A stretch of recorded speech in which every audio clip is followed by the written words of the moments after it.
Selamat pagi pemirsa, jumpa kembali bersama saya Syifa Aulia dalam Berita Kaltim hari ini. Sejumlah berita penting telah kami siapkan untuk Anda dan berikut diantaranya. 4 mahasiswa Universitas Mula Warman ditetapkan sebagai tersangka kasus perakitan bom Molotov pada unjuk rasa beberapa hari lalu.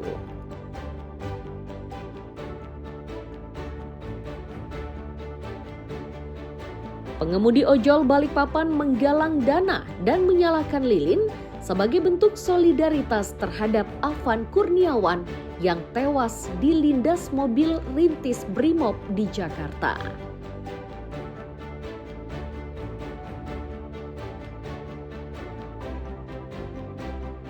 Cegah antrean dan saling serobot.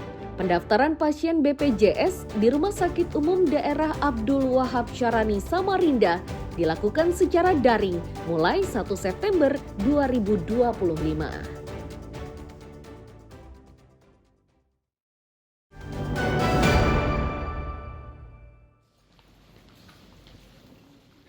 Empat mahasiswa Universitas Mula Warman inilah yang ditetapkan menjadi tersangka peracikan bom Molotov.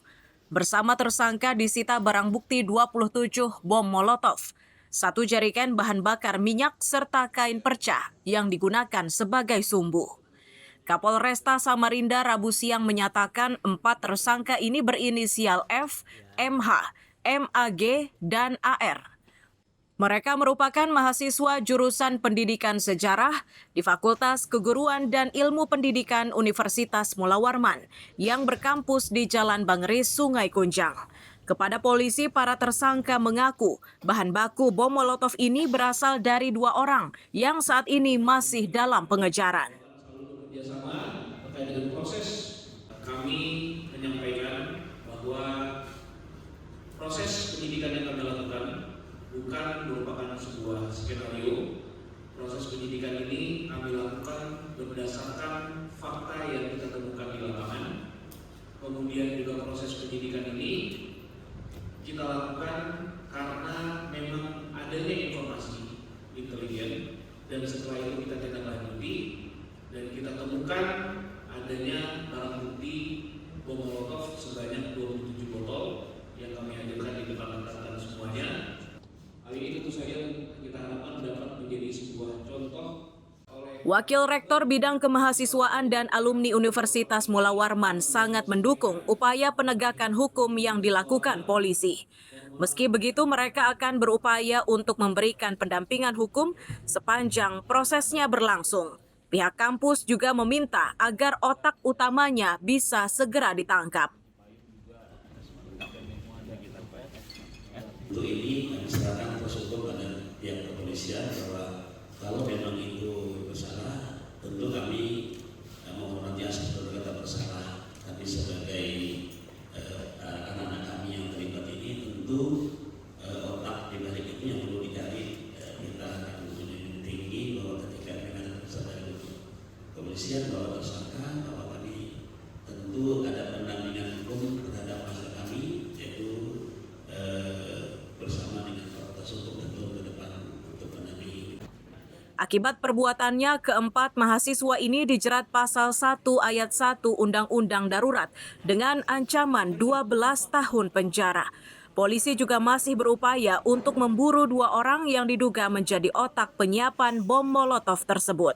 Iswanto dan Amir Hamzah melaporkan dari Samarinda.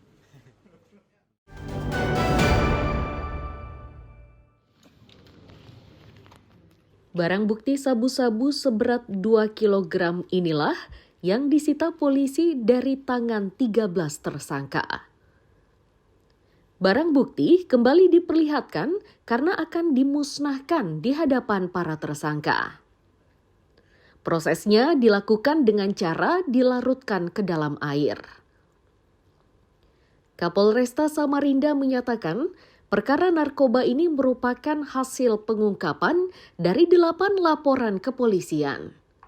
Dari jumlah tersebut, 5 laporan ditangani Polresta dan 3 laporan ditangani oleh Polsekta Sungai Kunjang. Pihaknya pun kemudian memusnahkan barang bukti tersebut dengan cara diblender. Pemusnahan disaksikan tim dari Kejaksaan dan BNNK Kota Samarinda.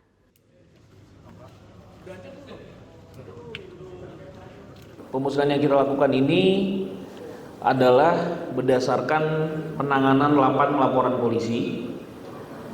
8 laporan polisi di mana dari 8 LP ini 5 LK, kami lagi 5 laporan itu ditangani oleh Satres Narkoba Polresta Samarinda dan 3 laporan lainnya itu ditangani oleh unit reskrim Polsek Sungai Kunjang.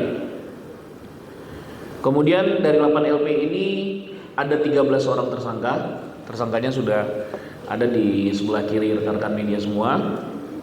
Kemudian untuk jumlah total barang bukti narkoba yang kita lakukan pemusnahan, yaitu semuanya adalah jenis sabu-sabu seberat 2,025 gram atau sekitar 2 kg barang bukti narkotika jenis sabu.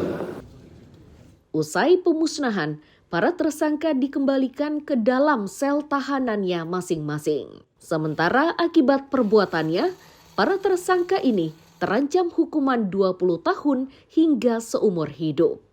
Amir Hamzah dan Iswanto melaporkan dari Samarinda.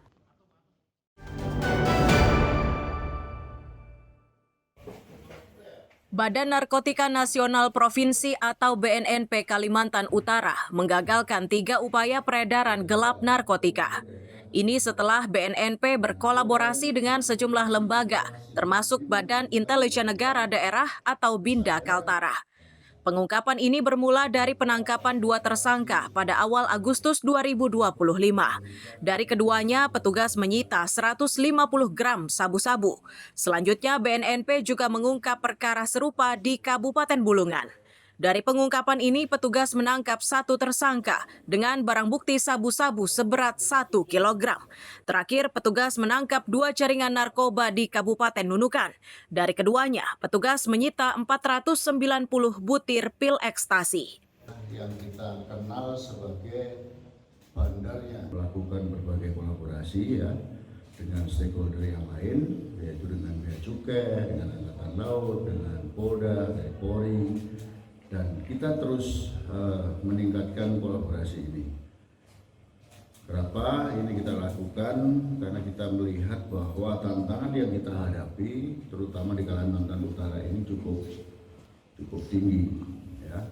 Mengingat Kalimantan Utara merupakan pintu masuk ya, narkoba ke Indonesia melalui wilayah Sabah. Untuk mempertanggungjawabkan perbuatannya, para pelaku yang sudah ditetapkan menjadi tersangka itu terancam hukuman 15 tahun hingga seumur hidup. Mustafa dan Amir Hamzah melaporkan dari Tarakan, Kalimantan Utara.